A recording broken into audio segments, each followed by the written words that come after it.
السلام علیکم ورحمۃ اللہ وبرکاتہ۔ الحمدللہ رب العالمین، الصلاۃ والسلام علی رسولہ الکریم، اما بعد فاعوذ باللہ من الشیطان الرجیم، بسم اللہ الرحمن الرحیم۔ ہر قسم کی تعریف، حمد و ثناء، کبریائی اور بڑائی اس اللہ رب العزت کے لیے ہیں جو تمام جہانوں کا پالنے والا رب ہے۔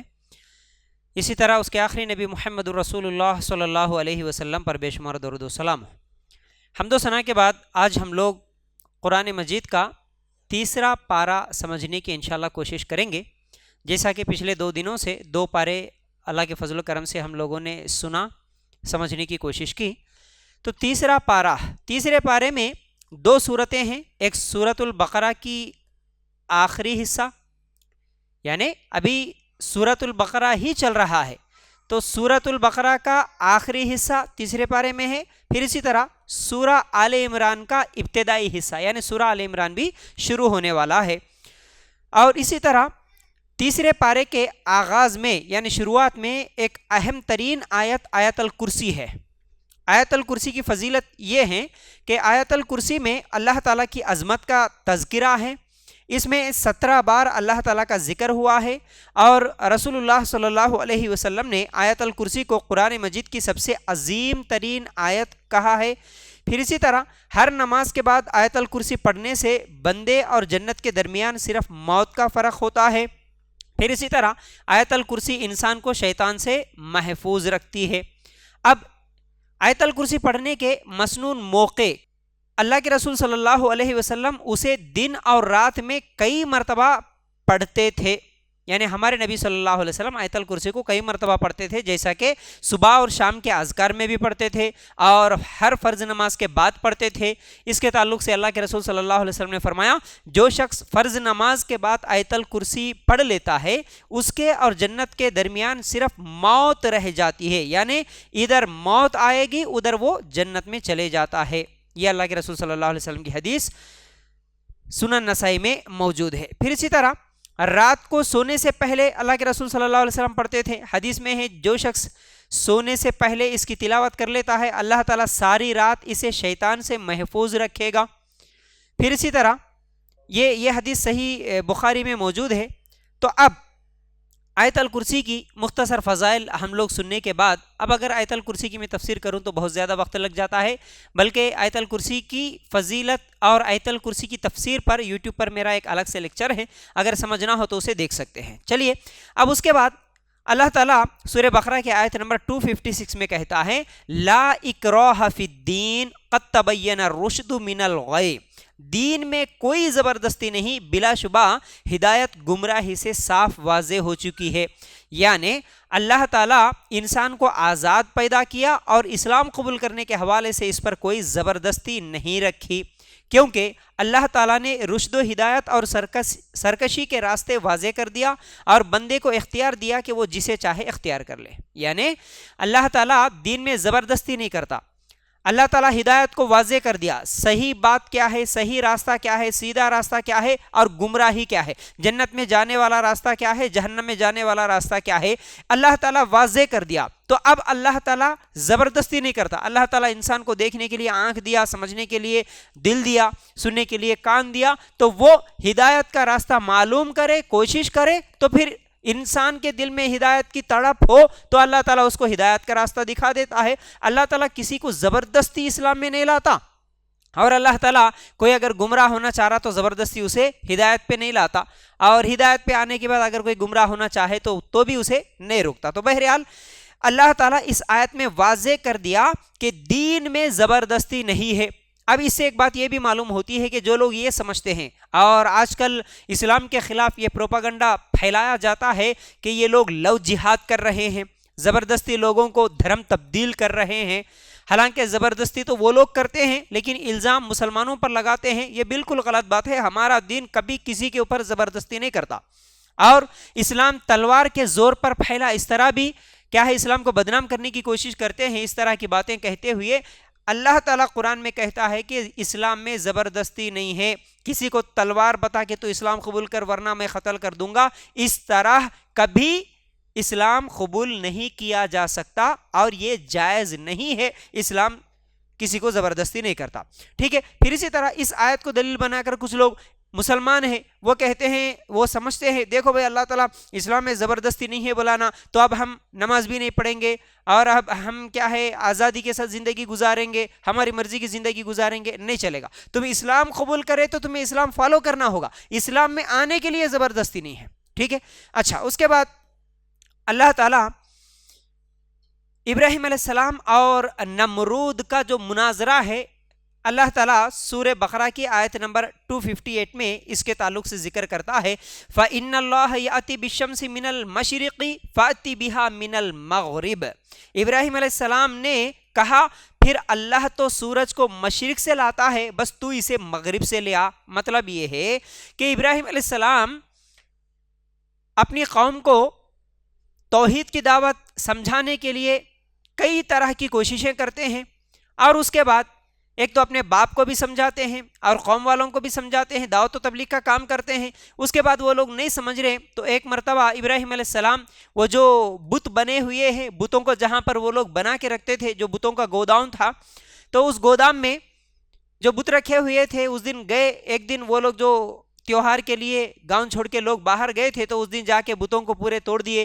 پھر اس کے بعد لوگوں کو سمجھانے کے لیے ایک بڑے بت کو چھوڑ دیتے ہیں، پھر اس کے کندھے پر کلہاڑا رکھ دیتے ہیں. وہ لوگ آ کے پوچھتے ہیں کہ یہ کس نے کیا؟ تو کچھ لوگ کہتے ہیں کہ ایک نوجوان جس کے بارے میں ہم سنتے تھے وہ ہمیشہ کہتا تھا کہ یہ معبود نہیں ہو سکتے، شاید اس پر شک ہے. تو پھر ابراہیم علیہ السلام کو بلا کے لایا گیا اور ابراہیم علیہ السلام ان کو سمجھانے کے لیے کہتے ہیں کہ یہ تمام بتوں کو شاید یہ جو تمہارا بڑا بت ہے اسی نے توڑا ہوگا، دیکھتے نہیں وہ تو کندھے پہ کلہاڑا بھی رکھا ہوا ہے، وہی توڑ دیا.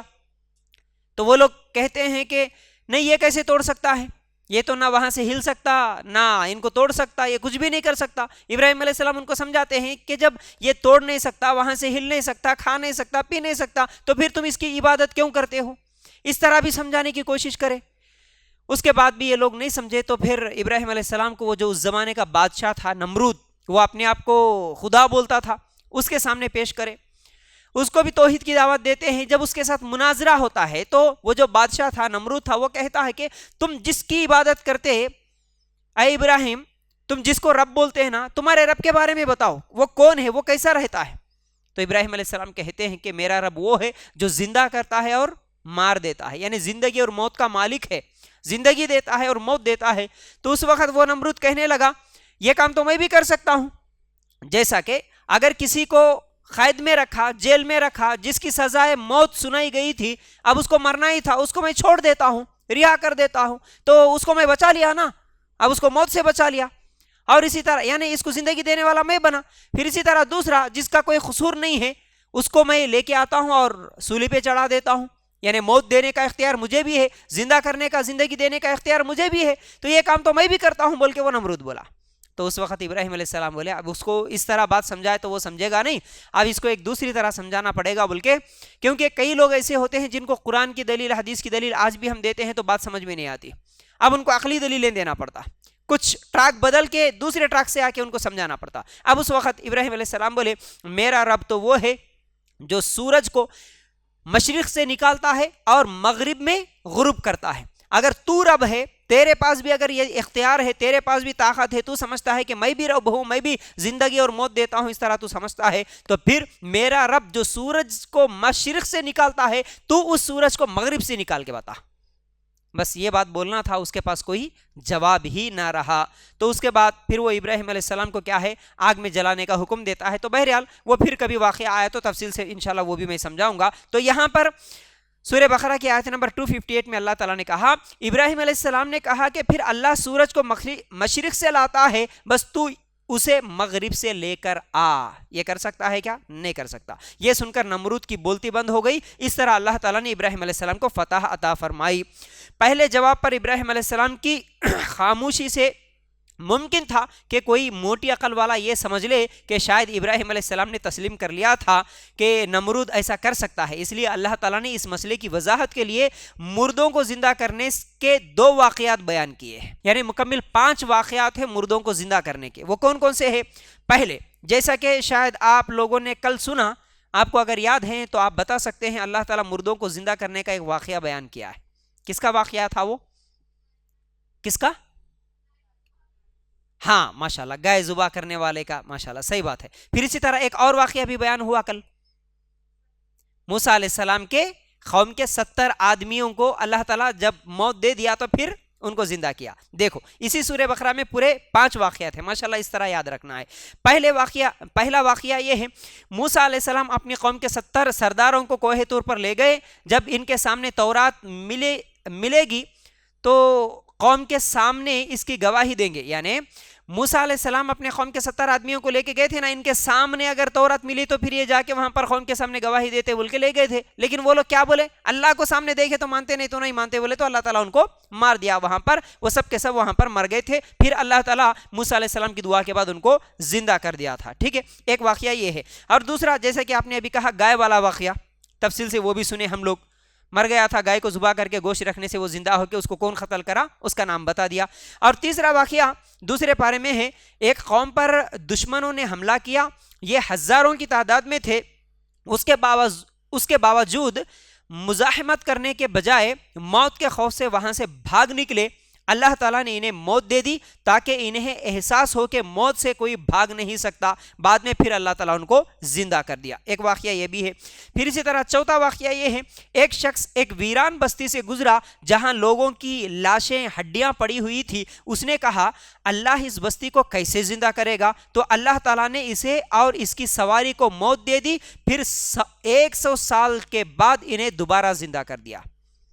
یہ بھی ایک واقعہ سورہ بقرہ میں ہی موجود ہے تفصیل کے ساتھ. یعنی وہ آدمی ایسا گزر رہا تھا، نوجوان، خالی سوچا یہ سب بستی پوری ویران ہے، یہاں پر سب لوگ مرے ہوئے، ان کی ہڈیاں نظر آ رہی، اللہ ان کو کیسا زندہ کرتا؟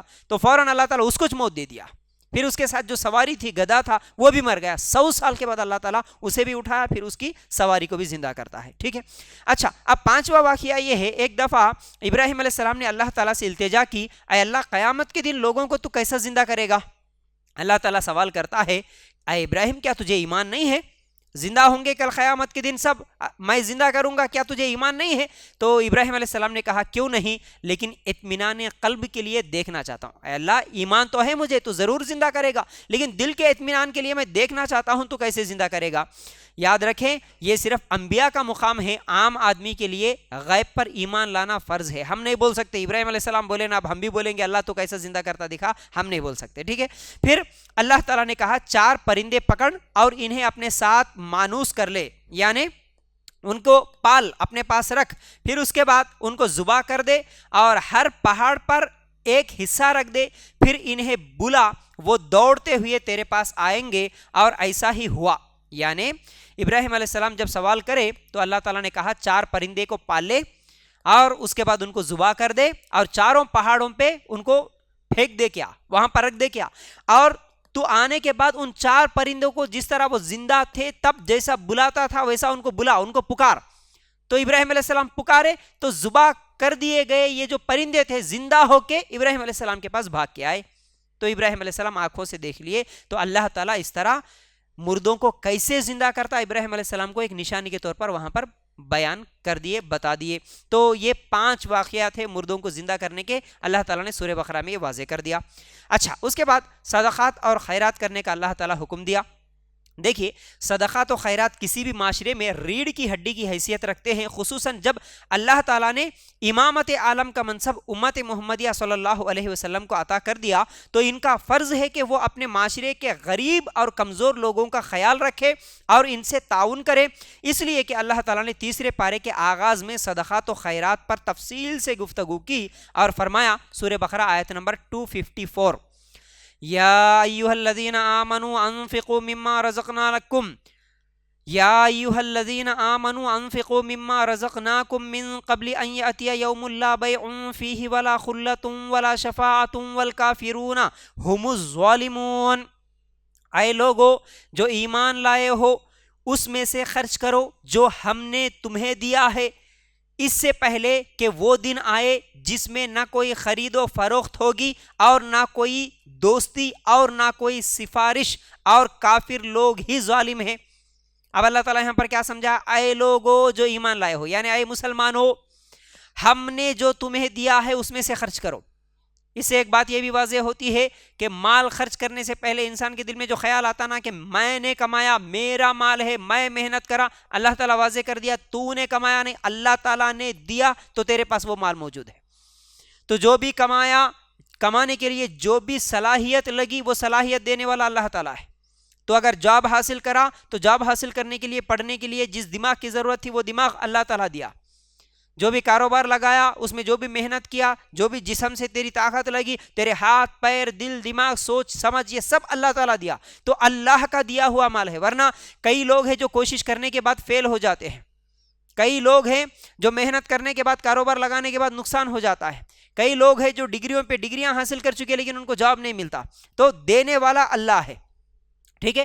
تو میرا مال میں کمایا، کبھی یہ نہیں سوچنا ہے اللہ تعالیٰ نے جو میرے مقدر، میرے تقدیر میں جو لکھ دیا اتنا مجھے ملا، ٹھیک ہے؟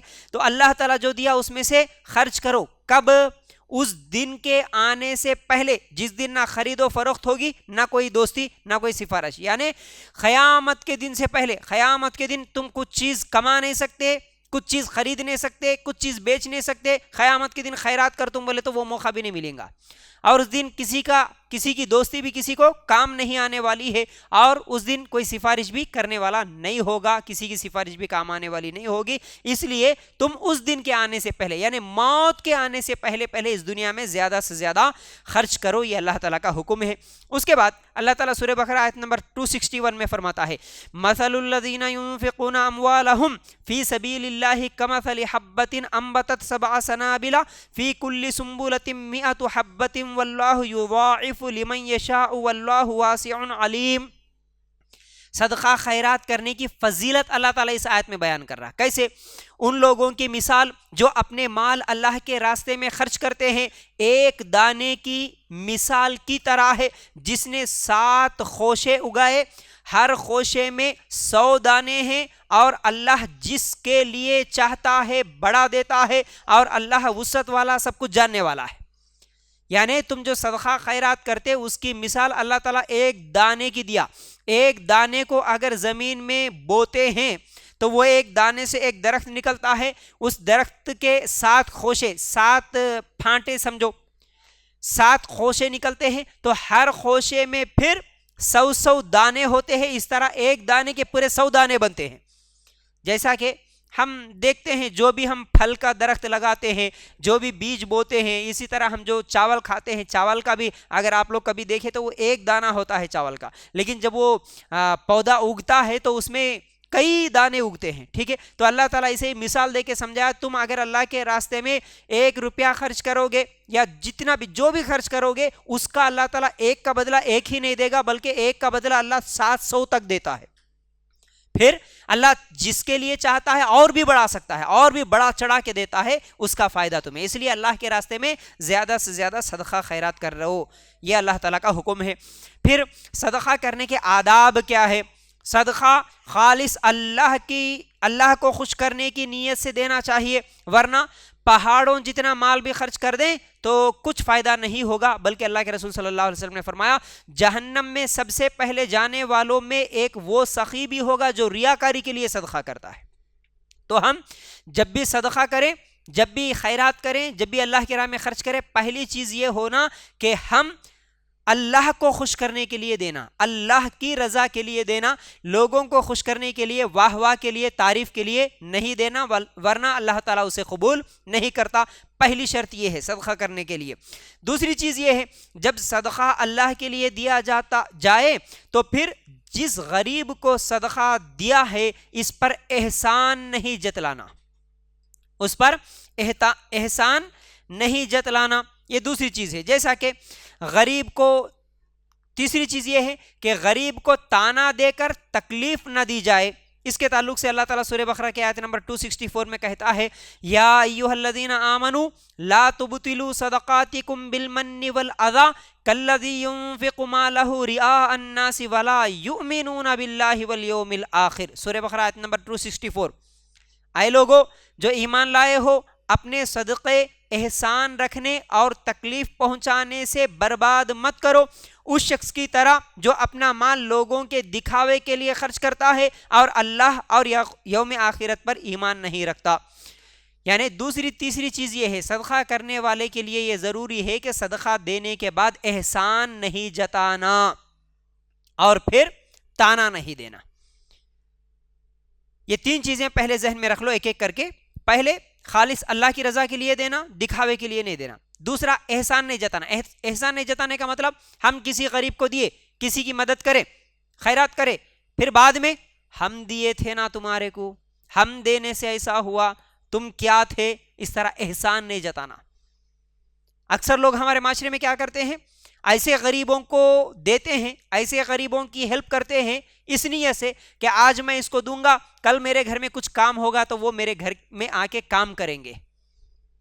اور اکثر مالدار لوگ ایسے لوگوں کو اپنے گرپ میں رکھ لیتے ہیں، ایسے غریبوں کو ہی ہمیشہ مدد کرتے رہتے ہیں جو ان کے گھر کے کام کاج میں سپورٹ کرتے ہیں، ان کے شادیوں میں آتے ہیں یا ان کی گھر کی صفائی کرتے ہیں، کبھی آ کے کپڑے دھو کے چلے جاتے ہیں۔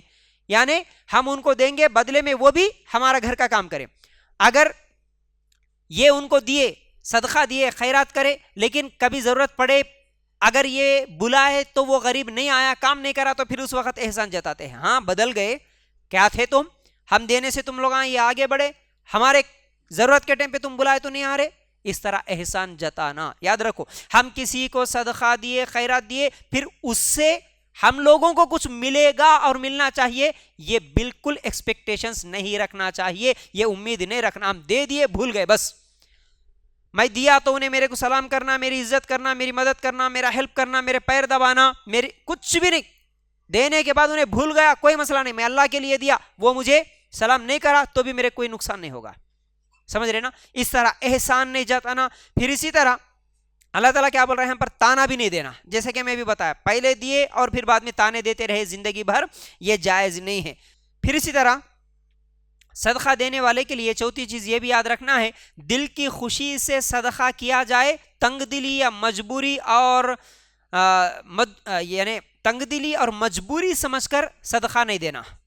یعنی اگر کسی کو کبھی دے رہے تو دل کی خوشی سے دینا، ہاں بھائی میں دے رہا ہوں، اس پر دینے میں خوشی ہونا، خیرات کرتے ہوئے خوشی ہونا، یعنی اس کے بدلے اللہ تعالیٰ مجھے اجر دے گا اور میں اس کو دے رہا ہوں تو اللہ تعالیٰ اس کو دینے کی توفیق مجھے دیا، اللہ تعالیٰ مجھے اس خیر کے کام کے لیے چن لیا، یہ خوشی ہونا ہمارے کو۔ اگر اللہ چاہتا تو میرے جگہ کسی اور کو بھی چن لیتا تھا، وہ اس غریب کی مدد کر دیتا تھا، میری جگہ کسی اور امیر کو اللہ تعالیٰ چن لیتا، وہ دعوت دین کے کام میں خرچ کر دیتا، لیکن اللہ مجھے چنا، مجھے توفیق دیا، مجھے یہ نیکی کا کام کرنے کا موقع ملا، اس پر خوشی ہونا۔ ارے کیا بھائی بار بار آ رہے، ارے بار بار مانگ رہے، نہیں مانگے تو اچھا تھا، یہ کیا مشکل ہوگی، ہمارے پاس ہی چاہتے بار بار، ہم کو ہی دینا ہے کیا، مجبوری سمجھ کر اس طرح اگر دیں گے تو یہ غلط ہوگا، مجبوری میں اور تنگی کے ساتھ اس طرح نہیں دینا، ٹھیک ہے؟ یعنی دل کی خوشی سے دینا۔ اور پانچویں چیز، اچھی چیز صدقہ دینا، گھٹیا چیز اللہ تعالیٰ کو پسند نہیں ہے۔ سورہ بقرہ آیت نمبر 267، یا ایھا الذین آمنوا انفقوا من طیبات ما کسبتم ومما اخرجنا لکم من الارض ولا تیمموا الخبیث منہ تنفقون ولستم بآخذیہ۔ یعنی اس کا ترجمہ یہ ہے، اے لوگوں جو ایمان لائے ہو، پاکیزہ چیزیں خرچ کرو ان میں سے جو تم نے کمائی ہے اور جو ہم نے تمہارے لیے زمین سے نکالی ہے، گندی چیز دینے کا ارادہ نہ کرو جسے تم خرچ کرتے ہو، حالانکہ تم خود اسے کسی صورت لینا پسند نہیں کرتے۔ یعنی کیا سمجھا رہا اللہ تعالیٰ، اللہ کی راہ میں خرچ کرتے ہو تو پاکیزہ چیزیں خرچ کرو، گندی چیزیں خرچ مت کرو۔ یعنی تم جس چیز کو لینا پسند نہیں کرتے وہ چیز کسی کو دینا بھی پسند مت کرو۔ تو ہمیں خرچ کرنے سے پہلے سوچنا چاہیے، اگر وہ چیز ہم کو ملتی، وہ چیز اگر ہمیں کوئی دیتا تو کیا ہم کو پسند آتا جو ہم خرچ کر رہے ہیں؟ اکثر لوگ یہ عمل کرتے ہیں، غریبوں کو دینا ہے تو مارکیٹ میں جا کے ایسے کپڑے چنتے ہیں، ایسے کپڑے لیتے ہیں، خاص طور سے ہاں بھائی غریبوں کو صدقہ کرنے کے کپڑے نکالو، غریبوں کے کپڑے نکالو، دکاندار کو بولتے ہیں، نہیں، ایسے ساڑیاں، ایسے لنگیاں، ایسے توالام پورے غریبوں کو دینے کے الگ رکھ کے وہ چیز لا کے خرچ کرنا، یہ جائز نہیں ہے، یہ بہتر نہیں ہے، سمجھ رہے نا؟ تو جو چیز اچھی ہے، جو چیز ہم اپنے لیے پسند کرتے، ویسی ہی چیز غریبوں کے لیے بھی پسند کرنا چاہیے. ٹھیک ہے، تو بہرحال اچھی چیز اور خراب باسی اترا ہوا کھانا غریبوں کو دینا، اور اچھا ہے جب خود کھا لینا، جب تک خراب نہیں ہوتا اسے فریج میں رکھ لینا، خراب ہونے کے بعد دینا یہ بہتر نہیں. ٹھیک ہے، اچھی چیز اللہ کے راستے میں خرچ کرنا. اور پھر اسی طرح چھٹویں چیز یہ ذہن میں رکھے، مال صرف ان لوگوں کو نہیں دینا چاہیے جو آپ کے دروازے پر مانگنے کے لیے آتے ہیں یا جو غربت کے حوالے سے مشہور ہے، بلکہ ان لوگوں کا خیال کرنا چاہیے جو لوگ اللہ کے راستے میں خدمات سر انجام دے رہے ہیں، ان کی ضروریات پوری کرنے کے لیے صدقہ کرنا چاہیے. ہاں، ایک اور بات، بڑی اہم بات، یہ سورہ بقرہ آیت نمبر 273 میں اللہ تعالیٰ نے کہا. اب وہ آیت بھی سناتا ہوں، پھر انشاءاللہ بعد میں سمجھاتا ہوں. لِلْفُقَرَاءِ الَّذِينَ اُحْصِرُوا فِي سَبِيلِ اللَّهِ لَا يَسْتَطِيعُونَ ضَرْبًا فِي الْأَرْضِ يَحْسَبُهُمُ الْجَاهِلُ أَغْنِيَاءَ مِنَ التَّعَفُّفِ تَعْرِفُهُمْ بِسِيمَاهُمْ لَا يَسْأَلُونَ النَّاسَ إِلْحَافًا وَمَا تُنْفِقُوا مِنْ خَيْرٍ فَإِنَّ اللَّهَ بِهِ عَلِيمٌ. من خیرن فإن اللہ بہ علیم، سورہ بقرہ آیت نمبر 273. کیا بول رہا اللہ تعالیٰ؟ یہ صدقات ان محتاجوں کے لیے ہیں جو اللہ کے راستے میں روکے گئے ہیں، زمین میں سفر نہیں کر سکتے، ناواقف انہیں سوال سے بچنے کی وجہ سے مالدار سمجھتا ہے. تو انہیں ان کی علامات سے پہچان لے گا، وہ لوگوں سے لپٹ کر نہیں مانگتے، اور تم خیر میں سے جو خرچ کرو گے سو یقیناً اللہ اسے خوب جاننے والا ہے. مطلب یہ ہے کہ جو تمہارے دروازے پر آ کے مانگتے ہیں صرف انہی کو دینا نہیں ہے، اور جن کے بارے میں مشہور ہے کہ بھئی یہ غریب لوگ ہیں، یہ فقیر لوگ ہیں، ان کو دینا چاہیے، صرف وہ مانگنے والوں کو ہی دینا نہیں، بلکہ اس سے پہلے میں یہ بھی سمجھایا مسکینوں کو بھی دینے کے تعلق سے اللہ تعالیٰ کہتا ہے، یتیموں کو دینے کے تعلق سے بھی اللہ تعالیٰ کہتا ہے، بیواؤں کو دینے کے تعلق سے بھی اللہ تعالیٰ حکم دیتا ہے. تو اب اس آیت میں ان لوگوں کا ذکر ہوا جن کے بارے میں مشہور یہ ہے کہ بھائی یہ تو اچھے لوگ ہیں، شاید کھاتے پیتے اچھے مزے میں ہوں گے نا، لیکن کیونکہ وہ لوگ مانگتے نہیں، گھر گھر کو جا کے بھیک نہیں مانگتے، میرے کو دیو بول کے سوال نہیں کرتے، صرف ان کے چہرے دیکھ کے آپ سمجھتے کہ بھائی یہ لوگ اچھے ہیں، ان کو دینے کی کیا ضرورت ہے. تو وہ لوگ کون ہیں؟ پہلے تو اللہ تعالیٰ اس آیت میں جو بتایا وہ مہاجرین. اس زمانے میں مہاجرین کون؟ مہاجر کس کو بولتے؟ جو لوگ ہجرت کر کے آئے. ہجرت کر کے آئے کا مطلب جو لوگ مکہ میں اسلام قبول کرے اور دشمنوں کے ظلم کی وجہ سے مکہ چھوڑ کے مدینہ کو جو آئے نا، اب ان کے پاس کچھ بھی نہیں ہے، مال نہیں ہے، پیسے نہیں ہے، گھر نہیں ہے، سب کچھ چھوڑ کے آئے، دیکھنے میں اچھا لگ رہے، وہ لوگ آ کے مانگتے نہیں آپ سے. تو جو لوگ نہیں مانگ رہے نا، بلکہ آپ ان کو نظر انداز مت کرو کیونکہ ان کے پاس کچھ بھی نہیں ہے، آپ ان کے چہرے دیکھ کے پہچان لو، ان کو دو. یہ اللہ تعالیٰ کا حکم ہے. اور دوسرا، اس آیت میں اللہ تعالیٰ جن لوگوں کو دینے کا حکم دیا یہ وہ لوگ ہیں جو زمین میں سفر نہیں کرتے اور سوال نہیں کرتے، اور ان کو دیکھ کے لوگ مالدار سمجھتے ہیں، لیکن یہ وہ لوگ ہیں جو اللہ کے راستے میں روکے گئے. تو ایک تو اللہ کے راستے میں روکے جانے کا ایک مطلب اس زمانے کے وہ صحابہ مہاجرین، اور دوسرے آج کے زمانے میں وہ علماء اور وہ دائی اور وہ طلبہ، مطلب وہ عالم وہ دائی جو دعوت دین کا کام کرتے ہیں. یعنی وہ دنیا میں سفر نہیں کرتے کا مطلب وہ دنیا کا دوسرا کام نہیں کرتے.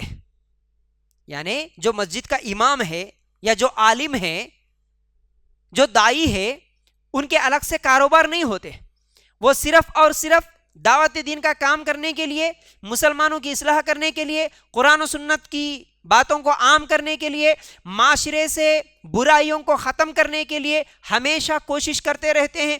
اگر وہ لوگ دنیاوی کام کریں گے تو پھر دین کا کام نہیں کر سکتے. دین کا کام کرنے کے لیے وقت کی ضرورت ہوتی ہے، بہت زیادہ وقت لگتا ہے اس کے لیے. تو اگر دنیا میں کاروبار میں دکان میں بیٹھیں گے، اگر سب کے سب لوگ صرف کاروباری بن جائیں گے، سب کے سب لوگ صرف دنیا میں پیسے کمانے والے بن جائیں گے، جاب کرنے والے بن جائیں گے، تو پھر یہ دین کا کام کون کرے گا؟ قرآن کون سکھائے گا؟ لوگوں کو توحید کی دعوت کون دے گا؟ معاشرے سے برائیوں کو ختم کرنے پر کون ابھارے گا؟ تو اس لیے اس آیت سے مراد ان لوگوں کو بھی دینا چاہیے جو علماء ہے، جو دائی ہے، جو دین کا کام کرتے ہیں، کسی نہ کسی طرح اسلام کو بلند کرنے کی کوشش کرتے ہیں، ان کو دو، وہ لوگ بھیک نہیں مانگتے۔ تمہارے دروازوں پر آ کے جیسے بھکاری، غریب، مسکین لوگ مانگتے ہیں، اس طرح یہ علماء، یہ دائی تم سے بار بار تمہارے گھروں پہ آ کے نہیں مانگتے۔ تمہیں خود معلوم کرنا چاہیے کہ یہ دین کا کام کرنے والا، اس کے گھر میں خرچہ کیسے چل رہا ہے، اس کے بھی بیوی بچے ہیں، اس کے بھی گھر میں بیماریاں ہیں، پریشانیاں ہیں، تکلیفیں ہیں، اس کے کوئی قرضے تو نہیں ہے، یہ کوئی پریشانی میں تو نہیں ہے۔ یہ معلوم کرنا، اس سے سوال کرنا، معلوم کر کے اس کی ضرورت کیا ہے، اس کے قرضے کتنے ہیں، اس کے قرضے ادا کرنے کے لیے ان کو خرچ کرنا، ان کو دینا، یہ آپ کی ذمہ داری ہے، بول رہا اللہ تعالیٰ۔ اور وہ طلبہ جو علم حاصل کرتے ہیں، علم حاصل کرنے کے لیے نکلے، اب جب نوجوان لڑکا علم حاصل کرنے کے لیے نکلا، مدرسے میں پڑھ رہا، تو پھر اس کے گھر میں اگر کمانے والے نہیں ہیں تو ان لوگوں کا بھی خیال رکھنا عام مسلمانوں کی ذمہ داری ہے۔ یعنی جن کے تجارتیں ہیں، جن کے کاروبار ہیں، جن کے گھر میں پیسے کمانے والے ہیں، تم لوگ جو دین کا کام نہیں کر رہے ہیں، تو تم لوگوں کی ذمہ داری ہے کہ ایسے لوگوں کے بارے میں معلوم کرو جو دین کا کام کرتے ہیں اور دین سیکھتے ہیں، ان پر بھی خرچ کرو، یہ اللہ تعالیٰ کا حکم ہے۔ تو آج بہت سارے لوگ بولتے ارے یہ کیا بھائی، اللہ بچائے ایسے لوگوں سے اور ایسے فتنوں سے، ایسے باتوں سے۔ لوگ یہ سمجھتے ہیں اکثر، کیونکہ غلط فہمی بھی میں دور کرنا چاہتا ہوں کہ بھائی کچھ بھی کام نہیں ملا تو صرف پیسے کمانے کا ایک دھندا یہ لوگ شروع کر لیے، ایک دکان شروع کر لیے، دین کے نام پہ لوگوں سے پیسے وصول کرتے ہیں۔ اگر دعوت دین کا کام کرنا ہے تو صحابہ کیسا کرے، محنت بھی کرتے تھے، دعوت دین کا کام بھی کرتے تھے، ویسا کرو۔ اس طرح کی باتیں بولتے ہوئے ایک تو دعوت دین کا کام کرنے والوں کو تانا دیتے ہیں، خود تو خرچ نہیں کرتے، اور جو خرچ کرنے والے ہیں ان کو بھی روکتے ہیں۔ یہ صرف دھندا ہے، یہ سب بزنس بنا کے رکھ لیے، اس لیے ان کو نہیں دینا۔ بھائی اگر یہ بات جو تم لوگ دوسروں کے لیے کہتے ہو اس پر خود ہی تو عمل کرتے ہیں۔ صحابہ جس طرح محنت بھی کرے اور دعوت دین کا کام بھی کرے، تو اس طرح اگر آج ہر مسلمان محنت بھی کرے اور دعوت دین کا کام بھی کرے تو پھر الگ سے کسی کو دعوت دین کا کام کرنے کے لیے نکلنے کی ضرورت ہی نہیں پڑتی۔ ہر مسلمان اگر دائی بن جاتا، صحابہ ہر صحابی دائی تھے، جیسے اسلام قبول کرے وہ دعوت دین کے کام کے لیے نکلتے تھے، ہر غیر مسلم کو، ہر مشرک کو دعوت دیتے تھے، اللہ کی راہ میں خرچ بھی کرتے تھے اور دعوت دین کا کام بھی کرتے تھے۔ ہر عورت، ہر مرد، ہر صحابی، ہر صحابیہ کا یہ جذبہ تھا دعوت دین کا، دین کے لیے قربانیاں کرتے تھے۔ کیا پھر ویسا ہر مسلمان آج کر رہا؟ خود کے پاس علم نہیں ہے، کیا دعوت دینا، ایک آیت کا ترجمہ نہیں معلوم، زبان چیرے تو ایک حدیث نہیں معلوم، اور لوگوں کے اوپر صرف تانے دیتے ہیں کہ بھائی یہ لوگ ایسے ایسے ہیں۔ تو اس لیے ایسی باتیں کہنے سے اپنی زبانوں کو روک کے رکھنا ہے اور ایسے لوگوں سے بھی بچنے کی ضرورت ہے۔ تو بہرحال یہ صدقہ اور خیرات کرنے کے تعلق سے اللہ تعالیٰ کا حکم ہے۔ تو یہ چند چیزیں سمجھنے کے بعد شیطان جو ہے غربت کا ڈر پیدا کر کے بندے کو صدقہ کرنے سے روکتا ہے، اس لیے کہیں غربت کے ڈر سے صدقہ کرنے سے ہاتھ کھینچ نہ لینا۔ یاد رکھیے گا اللہ تعالیٰ نے صدقہ دینے والے سے دنیا میں اپنے فضل اور آخرت میں بخشش کا وعدہ کیا ہے۔ سورہ بقرہ آیت نمبر 268۔ شیطان تمہیں فخر کا ڈر دلاتا ہے اور تمہیں شرمناک بخل کا حکم دیتا ہے، اور اللہ تمہیں اپنی طرف سے بڑی بخشش اور فضل کا وعدہ دیتا ہے، اور اللہ وسعت والا سب کچھ جاننے والا ہے۔ یعنی تم اگر خیرات کرنا، صدقہ کرنے کا اگر ارادہ کرتے تو شیطان فوراً تمہارے دلوں میں بخیلی ڈال دیتا ہے، تمہیں فقیر ہو جانے کا ڈر دلاتا ہے۔ ارے تم اگر دے دیے تو تم فقیر ہو جاتے نا، تم دے دیے تو تمہارے پاس کیا رہتا۔ شیطان کیسے کیسے دلوں میں وسوسے ڈالتا کہ اگر بندہ فضول خرچیوں میں خرچ کرتا ہے نا تو شیطان آ کے کیا بولتا، اور خرچ کرو جی۔ مثال کے طور پر اگر کسی کی شادی کرنا ہے، بیٹی کی شادی، بہن کی شادی کرنا ہے، تو اس وقت شیطان آ کے کیا بولتا، ارے یہ کچھ پکاتے، لوگ کیا سمجھتے، الگ الگ قسم کے پکوان پکاؤ نا، پیسے نہیں، اچھا پیسے نہیں ہے تو کیا ہے، فلاں کے پاس جا کے قرض پہ لے کے آؤ نا، ارے فلاں نہیں دیا تو وہاں 2 کے حساب سے بیاج ملتا، ارے 2 پہ نہیں دیا تو کوئی 3 پہ دیتا، 3 پہ نہیں تو 5 پہ دیتا۔ اور رشتہ دار بھی آتے شیطان کی شکل میں، کیا جی کیا پکا رہے، ایک ہی پکوان پکاتے، خالی ایک ہی بریانی بناتے، کیا سمجھتے لوگ، تمہارے پاس نہیں ہے تو ہم دلاتے نا۔ رشتہ دار آ کے بولتے نا میں دلاتا ہوں 2 کے حساب سے کسی کے پاس، خرچ کرو۔ شیطان ایسی جگہ پر آتا ہے۔ شادیوں میں ارے یہ ڈریس لیتے، اس سے اچھا لو، کیا سمجھیں گے لوگ تمہارے کو، تم تو دولہے کے باپ ہے، تم تو دلہنے ہیں، تم ایسے کپڑے پہنیں گے کیا، خرچ کرو اب یہاں پر کتنے بھی. اب شادیوں میں لاکھوں روپے خرچ کرتے ہوئے کوئی تکلیف نہیں ہوتی. اگر اللہ کی راہ میں خرچ کرنے کی باری آئی صرف 500,000 ہی جب نکلتے نا فوراً کرنٹ کا بل یاد آتا. اور 1000 روپے چلے گئے ابھی 500 کا کرنٹ بل آیا, کیسا دیتے؟ 1000 روپے دینے کا ارادہ کر رہے, بچوں کے اسکول کا فیس دینا ہے, کیسا کرتے؟ وہاں لاکھوں چلے گئے کوئی مسئلہ نہیں, شیطان اور خرچ کرو بولتا. اچھی جگہ خرچ کرنے کی باری آئے تو پھر ہمارے گھر کے ضروریات یاد دلاتا. اس لیے یاد رکھو اللہ تعالیٰ یہاں پر کیا بولا, شیطان تمہیں فخر کا ڈر دلاتا ہے اور بخل کا حکم دیتا ہے, لیکن اللہ تعالیٰ تمہیں بڑے فضل کا وعدہ کرتا ہے. کیسے وعدہ کر رہا؟ تم 1-2 تمہیں 700 ملیں گے, 700 سے بھی زیادہ ملیں گے. تو اس چیز کو ذہن میں رکھ لینا. تو بہرحال اللہ کے رسول صلی اللہ علیہ وسلم فرماتے ہیں ہر روز جب بندے صبح کرتے ہیں تو 2 فرشتے نازل ہوتے ہیں, ان میں سے ایک دعا کرتا ہے اے اللہ خرچ کرنے والے کو اس کی جگہ اور دے, اور دوسرا بد دعا کرتا ہے اے اللہ روکنے والے کے مال کو تو کم کر دے. فرشتہ اعلان کرتا, اللہ دینے والے کو اور دے, فرشتہ دعا کرتا. اس لیے اللہ کی راہ میں خرچ کرتے ہوئے کبھی بخیلی نہیں کرنا. یہ حدیث صحیح بخاری میں ہے. پھر اسی طرح اللہ کے رسول صلی اللہ علیہ وسلم نے فرمایا, صحیح مسلم میں یہ حدیث موجود ہے, صدقہ مال کو کچھ بھی کم نہیں کرتا, یعنی صدقہ کرنے سے کبھی مال کم نہیں ہوتا. اب اس کے بعد اللہ تعالیٰ قرض دینے کی فضیلت بتا رہا اور سود کی حرمت بتا رہا. جیسا کہ صدقے کی ایک صورت یہ بھی ہے کہ ضرورت مندوں کو ان کی ضرورتیں پوری کرنے کے لیے قرض دیا جائے, یہ بھی صدقہ ہے, اس سے بھی ثواب ملتا.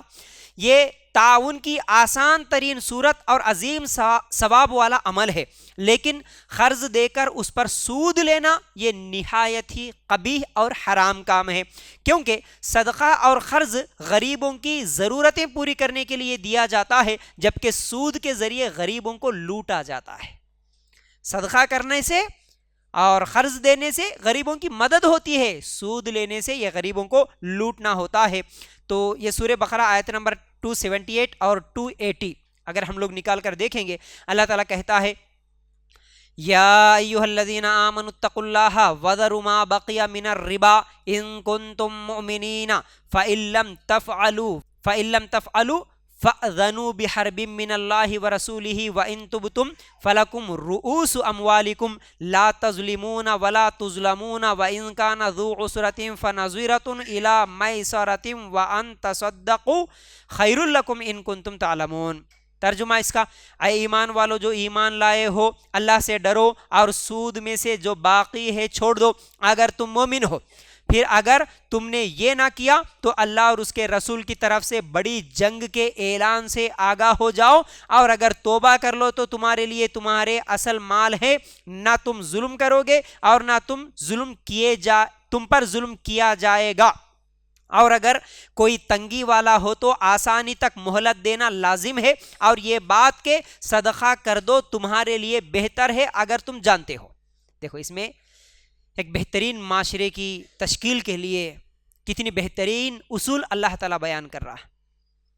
ایک بہترین اخلاق مسلمانوں کے کیسے ہونا, قرض کے تعلق سے, سود کے تعلق سے اسلام کتنی بہترین تعلیمات دیتا ہے. اللہ تعالیٰ کہتا ہے اے ایمان والو اللہ سے ڈرو, سود میں سے جو باقی ہے اسے چھوڑ دو. یعنی نہیں معلوم تھا اب تک, اگر کسی کو سود دیے اب چھوڑ دو, اب مت لو, اللہ سے توبہ کرو. اگر تم مومن ہو, اگر تم سچے مسلمان ہو تو آج تک اگر سود لیے یا سود پہ دیے تو آج کے بعد سودی کاروبار سب بند کرو.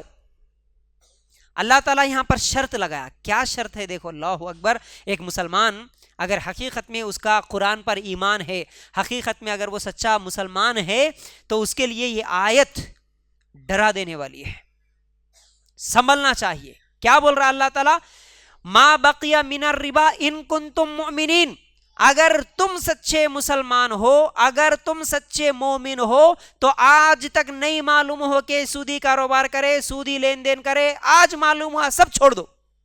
یعنی نہیں معلوم تھا چھٹیاں ڈالے, نہیں معلوم تھا وہ گروپس میں جوائن کر لیے, نہیں معلوم تھا LIC میں پیسے جمع کر لیے, نہیں معلوم تھا پوسٹ آفس میں جمع کر لیے, بچوں کے نام پہ جمع کر لیے, پتہ نہیں کیسے کیسے سکیمز آج شیطان لوگوں کے سامنے نمایاں کر کے خوشنما کر کے بتا رہا, یہ اسکیم میں آ جاؤ, وہ اسکیم میں آ جاؤ, اتنے پیسے جمع کرو, اتنے پیسے جمع کرو, بڑے ہونے کے بعد اتنے ملیں گے.